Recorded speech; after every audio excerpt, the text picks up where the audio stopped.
Shalom, selamat pagi sahabat GSS yang diberkati oleh Tuhan Yesus Kristus. Masih lagi kita merayakan Hari Raya Jumat Agung dan menjelang Hari Paskah, kebangkitan Tuhan Yesus Kristus. Dan kita percaya bahwa keselamatan hanya ada di dalam Tuhan. Mari rindukan Tuhan, alami kuasa Tuhan, dan biarlah di dalam setiap penyembahan kita mengagungkan dan memuliakan nama Tuhan. Mari siapkan hati kita, saudaraku, kita satu dalam doa. Terima kasih Bapa di surga, Engkau sungguh baik dalam hidup kami. Kami menyerahkan kehidupan kami, aktivitas kami pada hari ini, memuji, meninggikan Engkau, menyembah Engkau di dalam nama Yesus Tuhan. Kami berdoa dan mengucap syukur. Engkaulah Tuhan yang kami rindukan dan setiap hari tanpa Engkau kami tidak bisa berbuat apa-apa. Penuhi kami Tuhan dengan kuasa kasih-Mu. Dalam nama Yesus Tuhan kami berdoa dan mengucap syukur. Haleluya. Amin.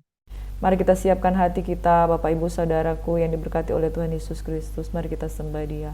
Haleluya, Jesus. Thank you, Lord.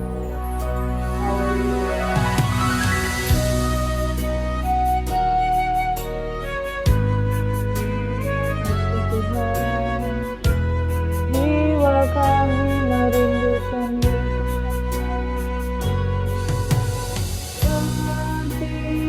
Seperti sarinya, sungaimu jiwaku.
segalanya bagi kami Tuhan.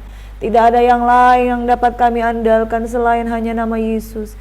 Kau segalanya bagi kami Tuhan. Kau segalanya bagi kami Tuhan. Kau segalanya.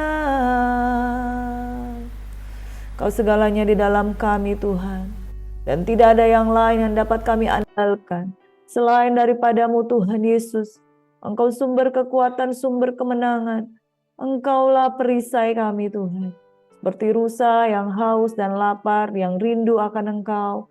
Demikianlah jiwa kami rindu akan kehadiran-Mu Tuhan. Sebab hadirat-Mu Tuhan. Hadirat-Mu yang memberikan kami kekuatan dan kemenangan. Terima kasih Bapa di surga. Tidak ada yang gagal saat kami datang kepada Engkau Tuhan. Bahkan orang-orang yang terhilang, yang lapar dan haus akan Engkau Tuhan, mereka akan mengalami kelegaan. Terima kasih Bapa di surga, pagi hari ini kami sambut berkat-Mu di dalam nama Yesus Tuhan. Kami bersyukur, kami berdoa. Haleluya. Amin. Puji nama Tuhan. Shalom sahabat GSCC yang diberkati oleh Tuhan Yesus Kristus. Mari seberapa di antara kita yang rindu dan haus akan Tuhan. Amin. Yesus telah mati bagi kita. Kemenangan menjadi bagian kita. Amin. Bapak Ibu sahabat GSCC yang diberkati Tuhan, saat ini saya rindu membagikan sebuah cuplikan 1-2 menit yang akan saya bagikan tentang anak-anak pemuritan dari pelayanan kami, yaitu anak-anak yang ada di lembaga permasyarakatan yang ada di kota kami, yaitu kota Tondano. Mereka itu ada di lembaga pemasyarakatan, mereka bukanlah orang-orang jahat. Mereka mungkin tersesat, tetapi ketika tangan Tuhan memulihkan keadaan mereka, inilah mereka orang-orang yang terhilang, yang haus dan lapar akan Tuhan. Mari kita lihat cuplikan ini saudaraku.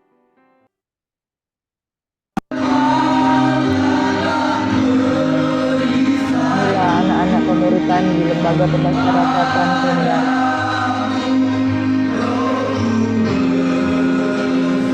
Mereka anak-anak yang terhilang.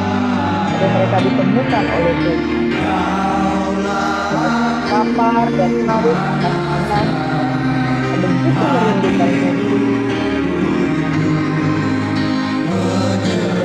Setiap hari mereka beribadah, saudaraku. Apa mereka lapar dan haus akan Tuhan. Maka bukanlah orang-orang yang jahat. Mungkin mereka pernah mengalami kejahatan. Mereka adalah orang-orang yang ditangkap.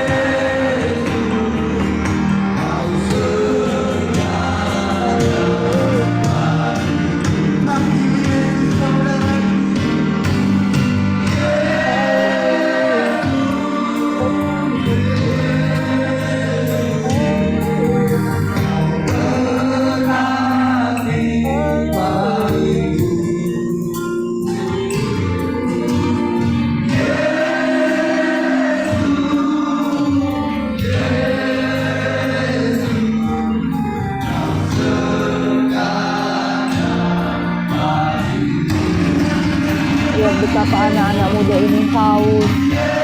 Mereka yang menyesal dengan perbuatan mereka di masa lalu.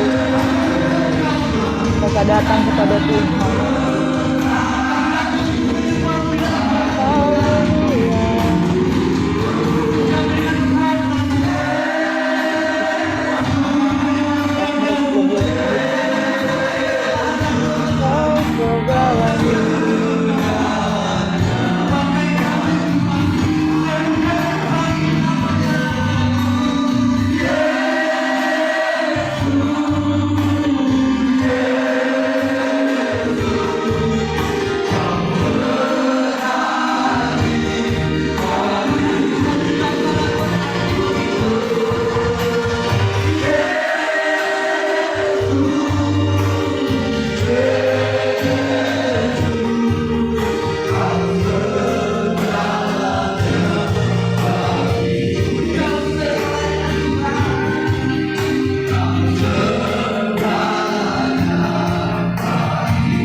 Itulah anak-anak bimbing kami yang datang yang lapar dan haus akan Tuhan karena mereka begitu merindukan Tuhan. Demikianlah tayangan cuplikan dari video anak-anak pemuritan dalam pelayanan kami di lembaga pemasyarakatan yang ada di daerah kami, saudaraku. Ya, kalau mau dibilang mereka ada di sana karena sebuah hal yang mereka lakukan salah di masa yang lalu. Tetapi satu hal bahwa semua orang memiliki kesempatan untuk datang kepada Tuhan. Dan hidup ini bukan hanya soal hidup yang ketika kita ada di dunia ini, tapi bagaimana nantinya, saudara. Mungkin di saat ini mereka menjalani masa tahanan mereka ada di dalam penjara, tetapi mereka adalah orang-orang yang sesungguhnya dibebaskan dari dosa-dosa. Karena sekalipun tubuh mereka ada di penjara, mereka mengalami keselamatan, mereka mengalami kelepasan karena mereka mau datang sungguh-sungguh kepada Tuhan. Satu hal yang saya mau katakan, saudara, hidup ini banyak hal yang harus kita sadari bahwa mungkin kita kelihatannya di dunia ini bebas. Tapi kalau kita tidak mengalami keselamatan, kitalah orang-orang yang terpenjara. Sedangkan mereka yang mungkin ada di dalam penjara, ada di dalam tahanan, karena mereka yang sungguh-sungguh datang kepada Tuhan, mungkinlah mereka orang-orang yang mengalami kelepasan itu sendiri. Dan saya mau katakan, saudara, mereka adalah anak-anak muda yang haus dan lapar ketika mau dibimbing, karena takut akan Tuhan ada di dalam diri mereka. Takut akan Tuhan ada di dalam diri mereka, maka mereka mengalami pengampunan yang daripada Tuhan. Saudara, pagi hari ini kita akan belajar firman Tuhan, bahwa apapun yang kita lakukan, satu saat nanti kita akan menghadapi kursi pengadilan Kristus Yesus. Hari ini mungkin nasib kita dengan mereka yang ada di dalam sana, kita ada di luar, kita ada di dalam kebebasan. Mereka mungkin ada di dalam jeruji penjara. Tapi apa yang membedakan kita, saudara, dengan mereka?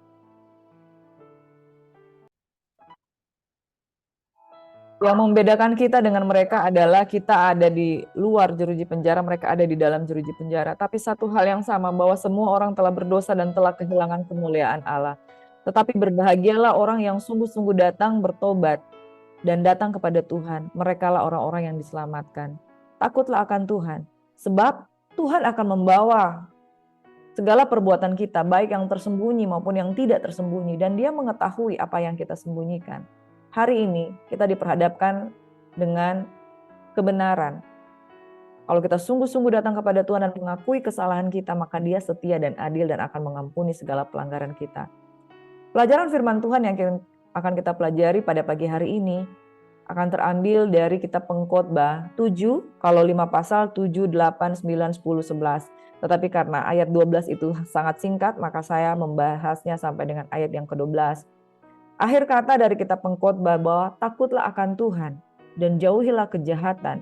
Lakukan perintah-perintah Tuhan. Sebab Ia, Allah, akan mengadili setiap perbuatan manusia yang tersembunyi. Saudaraku, tidak ada satupun yang tertutup. Bahkan kitab Pengkhotbah yang kalau kita tahu ini ditulis oleh Raja Salomo atau beberapa raja lainnya yang penuh dengan hikmat, saudara.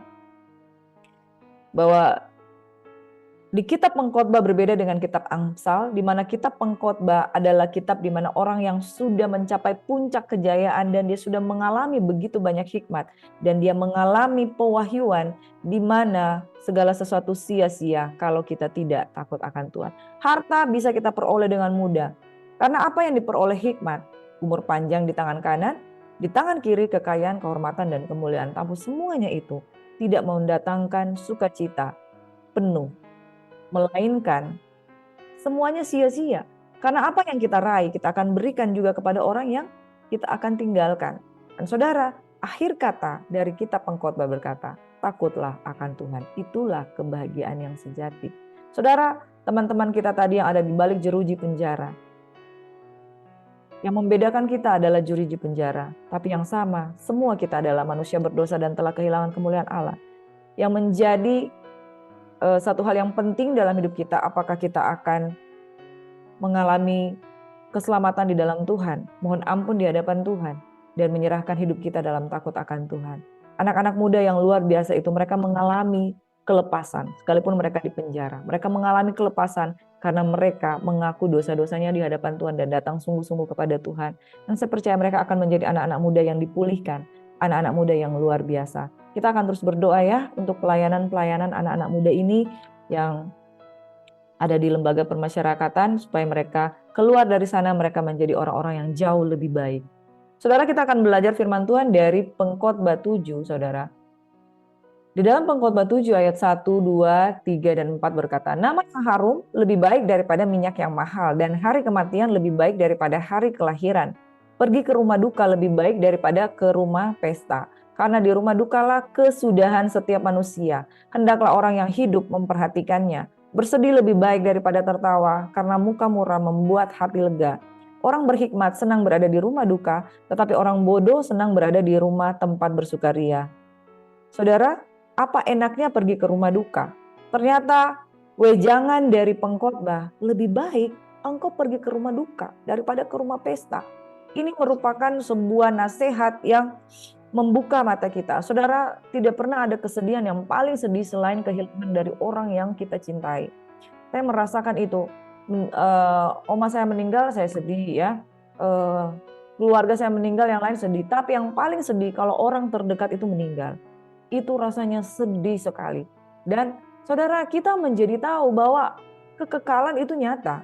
Kekekalan itu nyata begini. Kita tuh sama sekali udah terpisah dengan orang yang kita cintai. Saya kehilangan papa saya di umurnya yang ke-60 tahun.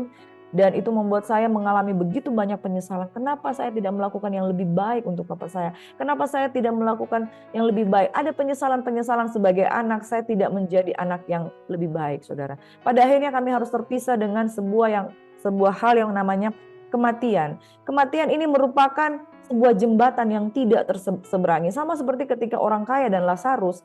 Orang kaya dan Lazarus itu tidak terseberangi. Demikian juga dengan orang hidup itu tidak terseberangi. Makanya saudara, kalau satu saat nanti kekekalan itu menimpa kehidupanmu, entah siapapun orang terdekatmu itu yang meninggal dunia, di situ kamu belajar itu yang namanya penyesalan.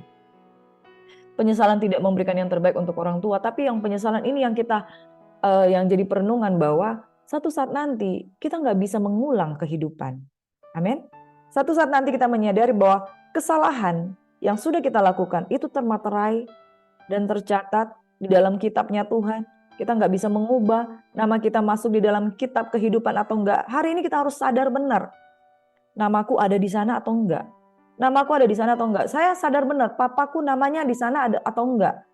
Dia melakukan banyak kekeliruan kalau saya mengatakan dalam beberapa kesaksian di beberapa seri saya sebelumnya, dia jatuh di dalam dosa. Namun satu hal yang menjadi kesukaan bagi saya sebelum dia meninggal, saya layani dia beberapa kali. Saya layani dia beberapa kali, bahkan dia ada kesaksian, bahkan dia mengalami pertobatan, dia kembali ke rumah. Beberapa waktu sesudah dia meninggalkan dosa-dosa yang dalam kejatuhannya. Beberapa waktu sebelum dia meninggal, dia tinggal dengan kami dan hidup dengan baik, hidup dengan cara yang benar, dan kami layani dia. Saya percaya yang saya pegang ya saudara, kerinduan saya adalah Bapak saya selamat. Nah saudara, kita nggak pernah tahu orang ini selamat atau enggak, kecuali hubungan pribadinya dengan Tuhan. Yang saya tahu, saya layani dia. Saya layani dia untuk mengenal Yesus secara pribadi, dan yang akan sangat kita sesalkan kalau ada orang yang meninggal dunia tanpa mengenal Yesus Kristus Tuhan dan tanpa menerima keselamatan. Akhir kehidupan dari seseorang itu akan kita renungkan, kita lihat, waduh, di tempat persemayaman, kenapa ada begitu banyak orang menangis? Karena ada penyesalan. Kenapa dulu waktu hidup saya nggak begini? Kenapa dulu waktu hidup dia nggak begini? Kenapa waktu hidup dia nggak begini? Jadi akhir kehidupan dari seseorang ada pada saat hari kematiannya. Tapi sebuah rahasia yang begitu mendalam, kita nggak tahu orang ini benar-benar selamat atau enggak.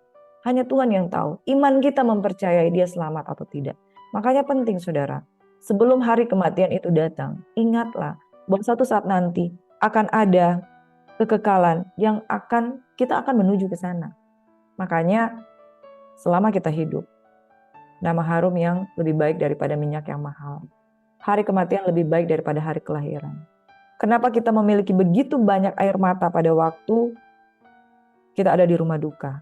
Pertama ada penyesalan, ada kasih sayang, ada kerinduan, ada cinta. Kenapa kita harus terpisah dengan orang yang kita sayangi?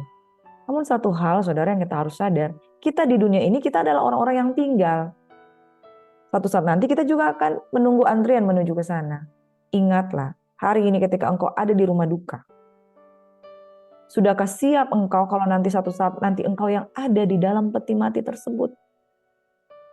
Mengakhiri dunia ini dengan cara yang baik. Bukan saja kepada orang yang kita tinggalkan, tapi cara yang berkenan di hadapan Tuhan. Karena apa yang kita record selama kita hidup di dunia ini, itu akan menjadi kehidupan kita pada kekekalan. Surga atau neraka. Pengkhotbah mengingatkan tentang pentingnya akhir dari suatu kehidupan, yaitu fokus pada kehidupan yang kekal. Mari kita belajar dari Pengkhotbah 7 ayat 25. Aku tujukan perhatianku untuk memahami, menyelidiki, mencari hikmat dan kesimpulan, serta untuk mengetahui apakah kefasikan itu kebodohan dan kebebalan itu kegilaan. Wah, ini pengkhotbah ini udah jatuh bangun dalam hal hikmat. Dia pelajari tentang kefasikan, dia pelajari tentang hikmat, dan mungkin dia juga mengalami kefasikan. Ayat 26, dan aku menemukan sesuatu yang lebih pahit daripada maut. Nah, ini dia. Perempuan yang adalah jalah, yang hatinya adalah jerat, dan tangannya adalah belenggu. Orang yang dikenan Allah terhindar daripadanya, tetapi orang yang berdosa ditangkapnya. Saya bisa menduga bahwa ini pengkhotbah yang menulisnya adalah Salomo, seseorang yang jatuh oleh karena 700 istri, 300 gundik, dan perempuan-perempuan yang mencondongkan hatinya kepada ilah-ilah lain di usia tuanya. Dia berkata, aku menemukan yang lebih pahit daripada maut. Perempuan adalah jalah. Wah, saya tersinggung nih, saya kan perempuan.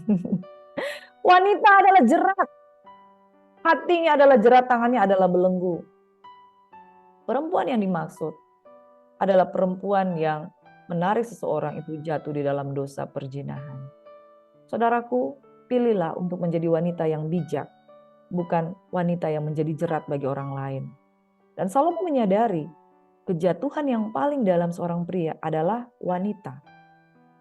Terkutuklah wanita yang memberi diri terhadap sebuah perzinahan. Diberkatilah wanita yang memberi diri untuk keluarga, rumah tangga, dan menjadi wanita yang bijak. Mari kita berdoa, saudaraku, kau jadi wanita yang baik, jadi wanita yang takut akan Tuhan, jadi wanita yang bijak.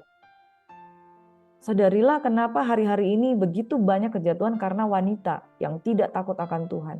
Itu sebabnya kalau itu adalah anakmu, kalau wanita itu adalah saudaramu, kalau wanita itu adalah keluargamu, ingatkan dia. Selagi masih hidup, akhir dari kehidupan itu berbahaya kalau kita tidak bertobat. Bahkan kalau kita lihat di sekitar kita, zaman sekarang sudah semakin parah. Pelakor jauh lebih kejam daripada istri sah. Mereka bisa ngamuk, mereka bisa melakukan apa, pamer, flexing dengan apa yang dia dapatkan dari suami yang dia rebut. Hati-hati saudara. Engkau mungkin cantik di dunia ini dengan pesonamu yang luar biasa, tapi karena engkau adalah jerat bagi orang lain. Suatu saat nanti engkau akan menuai bahwa maut akan menjadi bagianmu. Wanita-wanitanya yang harusnya menjadi kesayangan Tuhan, kemudian menjadi jerat bagi keluarga rumah tangga yang baik-baik. Saudara, kalau hari ini engkau mendengarkan firman Tuhan dan engkau adalah wanita yang jatuh tersebut, mari engkau bertobat. Engkau adalah jerat. Engkau tidak bisa melakukan pembelaan dengan apapun. Kalau engkau hari ini tinggal dengan suami yang bukan suamimu, tinggalkan. Karena firman Tuhan berbicara, perempuan yang tidak takut akan Tuhan adalah jerat pada saat dia menggiring orang jatuh dalam perzinahan. Orang yang dikenan Allah terhindar daripadanya, tapi orang yang berdosa ditangkapnya. Saudara, mari kita hindari dosa-dosa yang seperti ini. Pasal 8 ayat yang kedua dan kelima, patuhilah perintah raja demi sumpahmu kepada Allah, siapa yang mematuhi perintah tidak akan mengalami perkara yang mencelakakan, dan hati orang berhikmat mengetahui waktu pengadilan.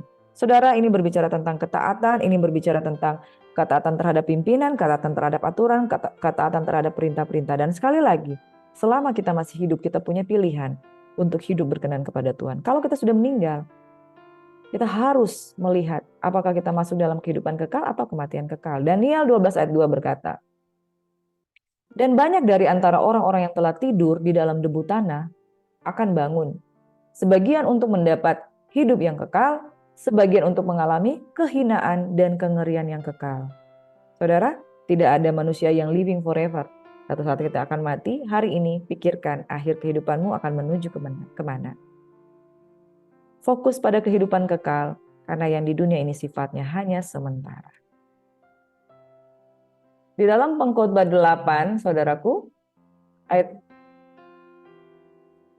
11 berkata seperti ini. Oleh karena hukuman terhadap perbuatan jahat tidak segera dilaksanakan, maka hati manusia penuh niat untuk berbuat jahat. Ada banyak orang yang terjebak di dalam dosa dan kesalahan dan tidak segera dihukum, atau tidak mendapatkan pengadilan, atau tidak ditemukan, atau tidak ketahuan, atau tidak ditangkap. Jadi semua orang telah berdosa dan telah kehilangan kemuliaan Allah, tapi tidak semuanya orang ditangkap, tidak semuanya orang masuk penjara, tidak semua orang ketahuan niat jahatnya atau perbuatannya yang jahat. Karena penghukuman terhadap perbuatan jahat tidak segera dilaksanakan, maka hati manusia penuh niat untuk berbuat jahat. Karena ada dosa yang tidak ketahuan, maka dia terus berbuat jahat. Tidak ketahuan dan tidak dihukum, maka dia terus berbuat jahat, terjerat di dalam dosa yang kemudian dia mulai tidak sadar kalau sudah jatuh sedemikian jauhnya. Makanya hatinya penuh dengan niat jahat. Itu sebabnya penting untuk kita sendiri mengadili diri kita sendiri. Saya udah salah nggak ya? Firman Tuhan mengadili, tapi kita harus mau buka hati. Walaupun orang berdosa dan berbuat jahat 100 kali, hidup lebih lama, namun pengkhotbah tahu bahwa orang yang takut akan Allah akan beroleh kebahagiaan. Amin. Mungkin orang fasik akan kelihatan bahagia sesaat, tapi karena mereka tidak takut akan hadirat Tuhan, mereka tidak akan mengalami kebahagiaan, malah yang adanya tertuduh. Tetapi orang yang fasik tidak akan beroleh kebahagiaan dan seperti bayang-bayang ia tidak akan panjang umur karena tidak takut terhadap hadirat Allah. Saudara, berbahagialah orang yang takut akan hadirat Tuhan, takut dalam arti hormat, segan, respect, menghargai, dan suka dengan hadirat Tuhan. Tapi orang yang gak suka dengan hadirat Tuhan, dia tidak akan tenang hidupnya dan tidak akan bahagia. Ketika aku memberi perhatianku untuk memahami hikmat dan melihat kegiatan yang dilakukan orang di dunia tanpa mengantuk siang malam, maka nyatalah kepadaku bahwa manusia tidak dapat menyelami segala pekerjaan Allah yang dilakukannya di bawah matahari. Bagaimanapun juga, manusia berlelah-lelah mencarinya, ia tidak akan menyelaminya. Walaupun orang yang berhikmat mengatakan bahwa ia mengetahuinya, namun ia tidak dapat menyelaminya. Saudara, lihat sekeliling, ada orang yang begitu bahagia dengan kefasikan, ada orang yang begitu menderita padahal dia takut akan Tuhan, karena tidak menyelami pekerjaan Tuhan. Namun satu hal yang pengkhotbah katakan, orang yang takut akan Tuhan sudah jelas, ya, bahwa dia akan beroleh kebahagiaan. Hanya dia nggak sadar ketika dia iri hati dengan orang yang melakukan kefasikan. Kenapa mereka jatuh dalam kefasikan dan mereka kelihatan bahagia? Tapi firman Tuhan katakan di dalam kitab Mazmur, di tempat-tempat licin Tuhan menaruh akhir kehidupan mereka akan masuk dan terperosok, saudara. Jangan bangga kalau kita hidup dalam kefasikan. Kita tidak bisa menyelaminya. Kalau kita tidak bisa menyelami, akhirnya kita mulai iri hati, kita mulai meninggalkan kesetiaan kita yang dulu takut akan Tuhan. Nggak ada gunanya saya hidup takut akan Tuhan. Lalu kita mulai meninggalkan kesetiaan dengan Tuhan. Jangan ya saudara, tetaplah miliki takut akan Tuhan. Sebab tidak akan sia-sia orang yang takut akan Tuhan. Pasal 9 berkata nasib semua orang itu sama. Sesungguhnya semua ini telah kuperhatikan, semua telah kuperiksa, yakni bahwa orang-orang benar dan orang-orang berhikmat dan perbuatan mereka, baik kasih maupun kebencian, ada di tangan Allah. Manusia tidak mengetahui apapun yang dihadapinya. Segala sesuatu sama bagi sekalian. Nasib orang sama, baik orang benar, orang fasik, orang baik, orang jahat, orang tahir maupun najis, orang yang mempersembahkan korban maupun yang tidak mempersembahkan korban. Sebagaimana orang yang baik, begitu pula orang yang berdosa. Sebagaimana orang yang bersumpah, begitu pula orang yang takut untuk bersumpah. Inilah yang celaka dalam segala sesuatu yang terjadi di bawah matahari. Nasib semua orang sama. Sama apanya, saudara? Hati anak-anak manusia pun penuh dengan kejahatan dan kebebalan ada dalam hati mereka seumur hidup. Dan kemudian mereka menuju alam orang mati.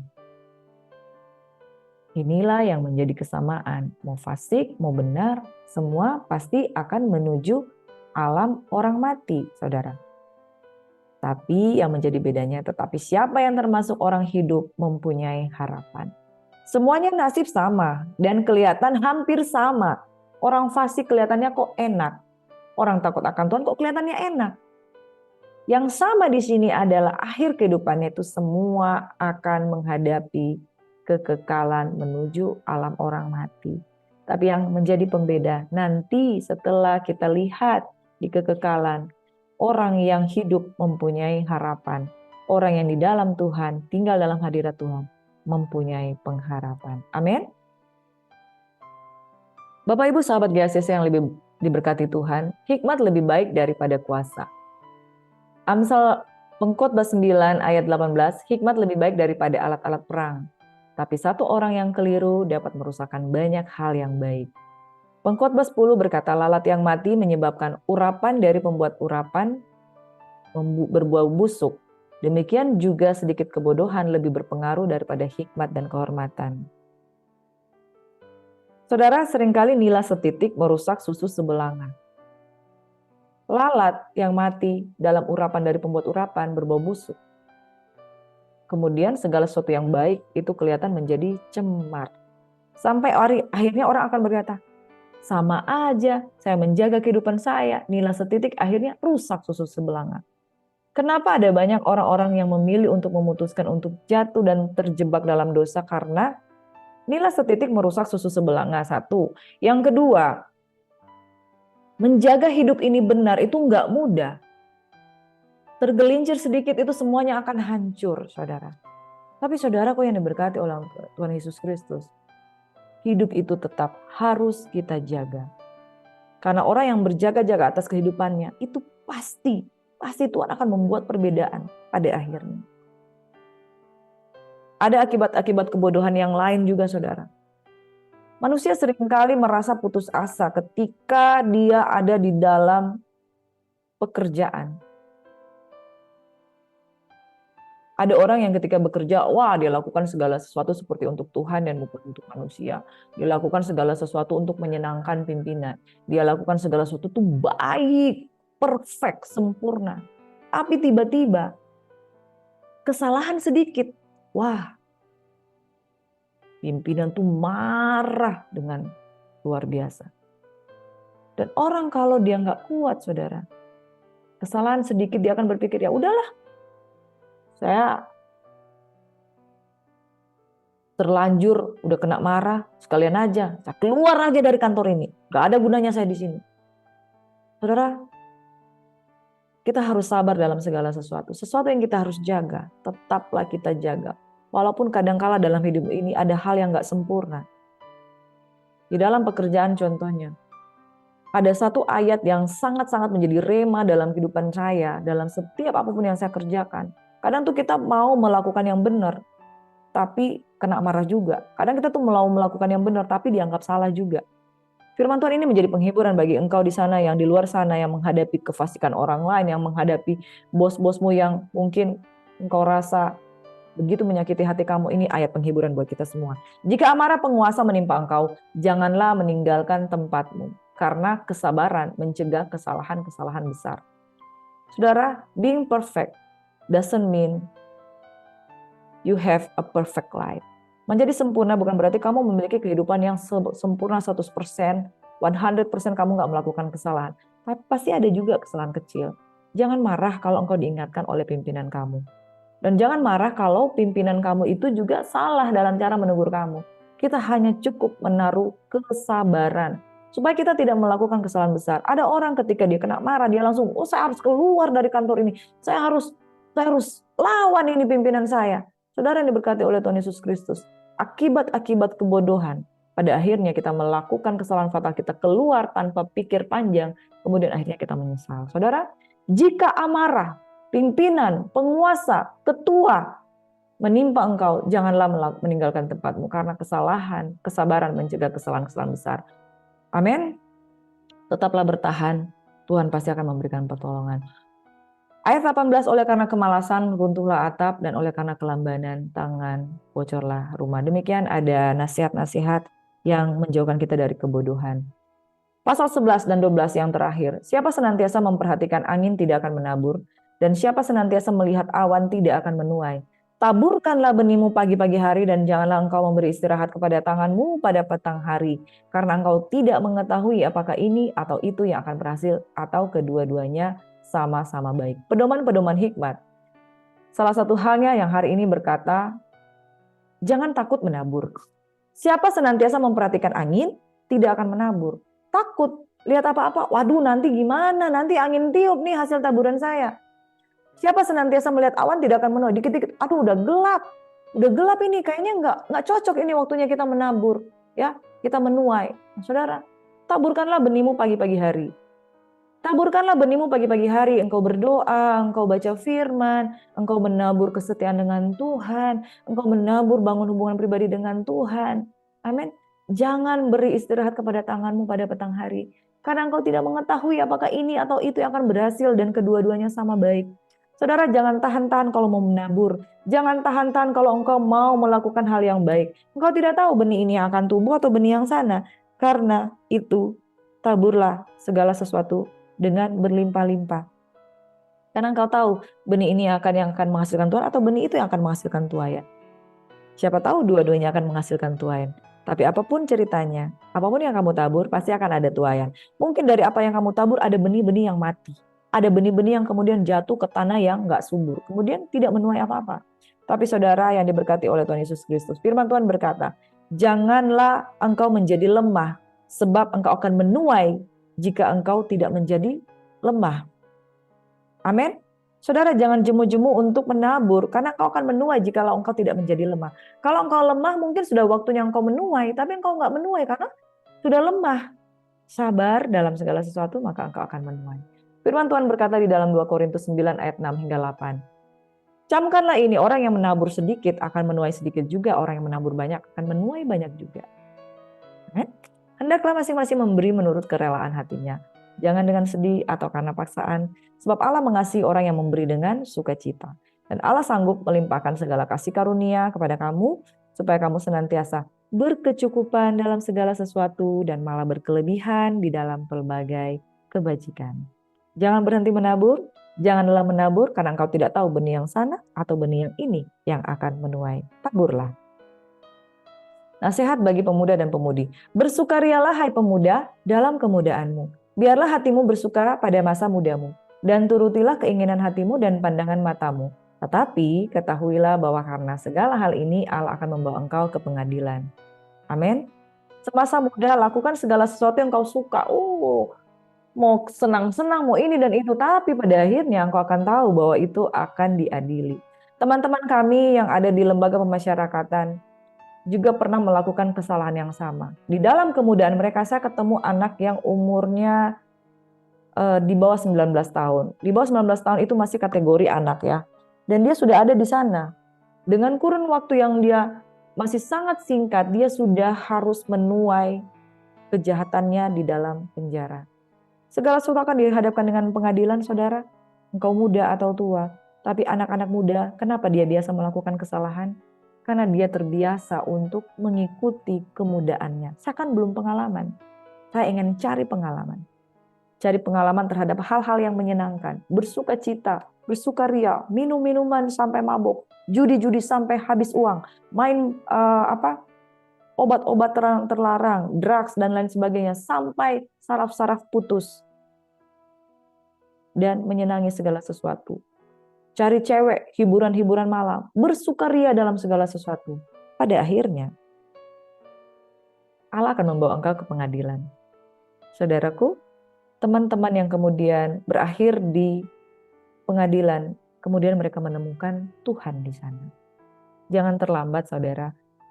Anak-anak muda, sebelum engkau mengakhiri hidupmu di dalam pengadilan dunia, hari ini firman Tuhan mengingatkan, ingatlah akan penciptamu pada masa mudamu, sebelum tiba hari-hari yang malang dan mendekat tahun-tahun yang kau katakan, tidak ada kesenangan bagiku di dalamnya. Pada akhirnya orang yang menikmati kesenangan sesaat tidak akan beroleh apa-apa. Dan saya akan mengakhiri firman Tuhan dengan Pengkhotbah 12 ayat 13 dan 14. Akhir dari kata dari segala yang didengar ialah, takutlah akan Allah, berpeganglah pada perintah-perintahnya. Karena ini adalah kewajiban setiap orang. Karena Allah akan membawa setiap perbuatan ke pengadilan yang berlaku atas segala sesuatu yang tersembunyi, entah itu baik, entah itu jahat. Engkau boleh bersukaria di dalam kemudaanmu, hai anak-anak muda, tapi sadarilah segala sesuatu akan dibawa ke pengadilan.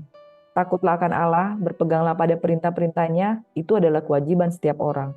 Mungkin saat ini engkau sudah terlambat, engkau sudah terlanjur melakukan banyak kejahatan, tapi tidak terlambat untuk bertobat. Pada saat engkau dengan sungguh-sungguh datang kepada Tuhan, Dia yang akan membawa setiap perbuatan ke pengadilan. Apa yang akan Dia hakimi kalau engkau sudah mohon ampun?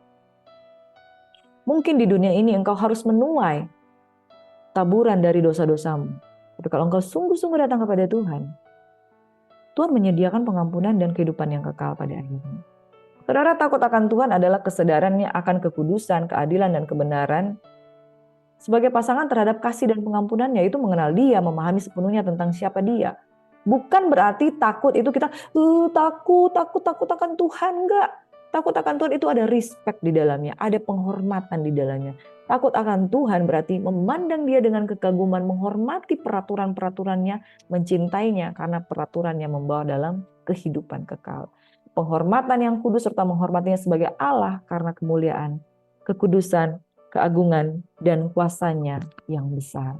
Amin. Sahabat GACC yang diberkati oleh Tuhan Yesus Kristus. Nikmati hidup semasa muda, tapi ingat, itu akan membawa perbuatan kita di pengadilan. Yang mengadili kita dengan perbuatan yang tersembunyi maupun yang tidak tersembunyi. Pengkhotbah menasihati kita, akhir dari segala sesuatu, takut Allah akan Tuhan. Artinya, hormati Dia, peraturannya itu indah, dan kalau kita dengan sungguh-sungguh mentaati perintah Tuhan, maka akhir kehidupan orang benar adalah kebahagiaan senantiasa. Mari satu dalam doa. Bapak, terima kasih buat perenungan. Pada pagi hari ini kami menyadari bahwa tidak luput dari kesalahan kami sebagai manusia. Pengkhotbah yang sudah menikmati hidup, menikmati di dalam segala kemasyuran, menikmati dalam umur panjang, kemuliaan dan kejayaan. Dia tahu ada jerat dalam hidup ini. Dan pada akhirnya pencapaian sehebat, setinggi apapun akan sia-sia kalau tidak takut akan Tuhan. Perempuan yang tidak takut akan Tuhan, yang membawa kepada jerat, itu akan membawa pada kebinasaan. Oleh sebab itu, mari kita bertobat dengan sungguh-sungguh, baik kita wanita maupun pria yang terjerat dengan kaum wanita. Hari ini, tinggalkan. Takutlah akan Tuhan, sebab Ia akan membawa kita di pengadilan dari semua perbuatan kita yang tersembunyi maupun yang tidak tersembunyi. Bapa di surga, tolonglah untuk perempuan-perempuan muda yang hidup dengan cara yang tidak mudah, sehingga mereka terjerat dengan berbagai-bagai kejahatan. Ampunilah mereka. Dan hari ini ketika mereka dengarkan firman Tuhan, biarlah jangan keraskan hati mereka. Dalam nama Yesus, mereka melembutkan hati mereka. Mereka datang kepada Tuhan yang membawa mereka untuk tunduk, taat, dan takut akan Tuhan, dan memegang perintah-perintah Tuhan. Diberkatilah kaum pria yang meninggalkan wanita-wanita yang menjadi jerat, sehingga mereka dapat hidup kembali lagi, berkenan, kembali kepada istri masa muda mereka, kembali pada kebenaran, sehingga mereka tidak binasa oleh hikmat dunia, tetapi mereka mengalami takut akan Tuhan. Tuhan kiranya memberkati dan mengampuni kesalahan kami, dan membawa kami di dalam pemulihan. Di dalam nama Yesus Tuhan, kami berdoa dan bersyukur, kami terima hikmat dari Tuhan, bukan hikmat dunia, hikmat yang lahir dari pengenalan akan yang Maha Kudus dan takut akan Tuhan menjadi bagian kami. Dalam nama Yesus Tuhan, kami berdoa dan mengucap syukur. Bapa di surga, kami juga berdoa pada pagi hari ini menguatkan sahabat kami, Ibu Maya Mamesa, yang suaminya telah berpulang, telah meninggal dunia, meninggalkan Ibu Maya bersama dengan putranya. Bapa di surga, kuatkan keluarga yang berduka cita. Dan kami berdoa Bapa di dalam nama Tuhan kami Yesus Kristus. Rancangan-Mu ya dan amin Tuhan. Oleh sebab itu apapun yang sudah Engkau izinkan terjadi, Tuhan kiranya turut bekerja dalam segala sesuatu untuk menghiburkan dan mendatangkan kebahagiaan bagi keluarga yang berduka cita. Akhir dari segala sesuatu adalah kematian. Dan entah itu hidup atau kematian kekal, itu adalah rahasianya Tuhan. Sebab itu Bapa kami berdoa, kami mempersiapkan hati kami. Nama baik, nama yang harum, lebih baik dari minyak yang harum atau apapun yang ada di dunia ini. Bapa kami berdoa, kami berjaga-jaga, waspada, dan setiap waktu belajar untuk takut akan Tuhan. Dalam nama Yesus Tuhan kami berdoa, mengucap syukur buat pagi hari ini. Kami diberkati. Haleluya. Amin. Sekali lagi kami mengucapkan turut berbelasungkawa buat sahabat kami, Bunda Maya Mamesa, yang berduka cita karena suaminya meninggal dunia, dan buat Charles Himawan, putranya tetap kuat di dalam Tuhan. Kiranya Tuhan memberikan penghiburan bagi keluarga yang berduka cita. Tuhan Yesus memberkati kita semua. Saudaraku, di akhir dari ibadah ini kami mengajak bagi saudara yang belum subscribe, mari silakan tekan tanda lonceng dan saudara akan mendapatkan notifikasi video-video terbaru terupdate yang akan kami tayangkan setiap pagi, perenungan 5 pasal setiap hari. Tuhan Yesus memberkati kita semuanya. Shalom, selamat pagi, selamat menyambut Paskah pada besok hari. Amin. God bless you.